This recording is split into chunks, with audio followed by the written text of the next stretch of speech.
Police വിലക്ക് മറികടക്കാൻ മതിൽ ചാടിക്കടന്ന് ജമ്മുകശ്മീർ മുഖ്യമന്ത്രി ഒമർ അബ്ദുള്ള. കശ്മീരി പ്രതിഷേധക്കാരുടെ ശവകുടീരം സന്ദർശിക്കാനാണ് ഒമർ എത്തിയത്. ശവകുടീരമായ മസാർ ഇ ഷുഹാദ സന്ദർശിക്കുന്നതിന് ഒമറിനും നാഷണൽ കോൺഫറൻസ് നേതാക്കൾക്കും വിലക്ക് ഏർപ്പെടുത്തിയിരുന്നു.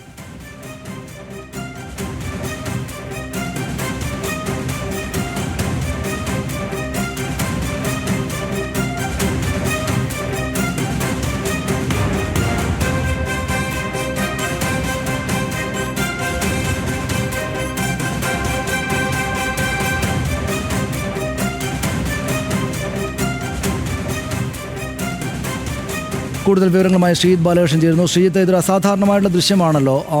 മുഖ്യമന്ത്രി, ഒരു ദേശീയ നേതാവ് ഇങ്ങനെ മതിൽ ചാടി കടക്കുന്നു എന്നത്. ഇങ്ങനെ ഒരു അസാധാരണമായ സാഹചര്യം എങ്ങനെ ഉണ്ടായി? അതിനാടകീയവും അസാധാരണവുമായ ഒരു വലിയ സംഭവമാണ് ജമ്മു കശ്മീരിൽ നിന്നുണ്ടായിട്ടുള്ളത്. ഒരു മുഖ്യമന്ത്രി, സംസ്ഥാനത്തിൻ്റെ മുഖ്യമന്ത്രി, ആ സംസ്ഥാനത്തിൻ്റെ പോലീസിൻ്റെ വിലക്ക് മറികടന്ന് ഒരു ശവകുടീരത്തിലേക്ക് പോകുന്നു.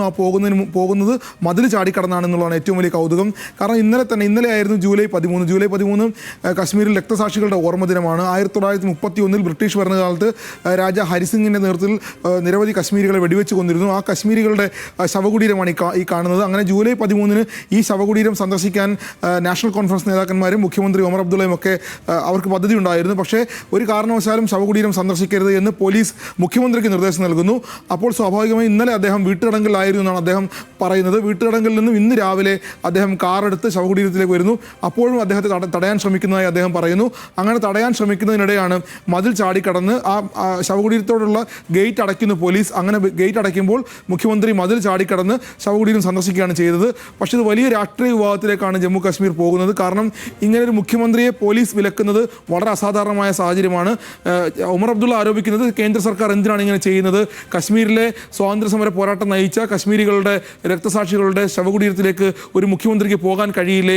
അങ്ങനെ പോകുന്നതിന് എന്തിനാണ് തടയുന്നത്? കേന്ദ്ര സർക്കാർ എന്തിനാണ് ഇത്തരം നടപടികൾ സ്വീകരിക്കുന്നത് എന്നാണ് ഒമർ അബ്ദുള്ള ചോദിക്കുന്നത്. എന്തായാലും അദ്ദേഹം ഈ വിലക്കെല്ലാം മറികടന്ന് അതിനാടകീയമായി ശവകുടീരം സന്ദർശിച്ചു കഴിഞ്ഞു. അതിനുശേഷം അദ്ദേഹം കേന്ദ്ര സർക്കാരിനെതിരെ അതിരൂക്ഷ വിമർശനം നടത്തുന്നു. കാരണം കശ്മീരികളുടെ ആത്മാവും പരമാത്മാവുമാണ് കശ്മീരികളുടെ പ്രതിഷേധക്കാർ. കശ്മീരിൻ്റെ സ്വത്തുബോധം തിരിച്ചു നൽകിയത് ഈ പ്രതിഷേധക്കാരാണ്. അവരുടെ ശവകുടീരം സന്ദർശിക്കാൻ എന്തിനാണ് വിലക്ക് ഏർപ്പെടുന്നത് എന്നാണ് അദ്ദേഹം ചോദിക്കുന്നത്. വലിയ രൂപത്തിലുള്ള പ്രതിഷേധം നാഷണൽ കോൺഫറൻസിൻ്റെ ഭാഗമായി BJPക്കെതിരെ അവിടെ ഉണ്ടായിക്കഴിഞ്ഞു. എന്തായാലും ഇന്ത്യ കണ്ട ഏറ്റവും വലിയ അസാധാരണമായ ഒരു നാടകീയ സംഭവമായി വേണമെങ്കിൽ ഇതിനെ വിശേഷിപ്പിക്കാം. കാരണം ഒരു മുഖ്യമന്ത്രിയും ഇതിനു മുമ്പ് മതിൽ ചാടിക്കടന്ന ഒരു രക്തസാക്ഷി മണ്ഡപത്തിലേക്ക് പോയിട്ടുണ്ടാകില്ല എന്ന് വേണം കണക്കാക്കാൻ. എന്തായാലും തന്നെ ശാരീരികമായി തടയാൻ ശ്രമിച്ചു, പോലീസിനെ ഉപയോഗിച്ച് വിലക്കാൻ ശ്രമിച്ചു എന്നെല്ലാം വലിയ ആരോപണങ്ങൾ അദ്ദേഹം ഉന്നയിക്കുന്നുണ്ട്.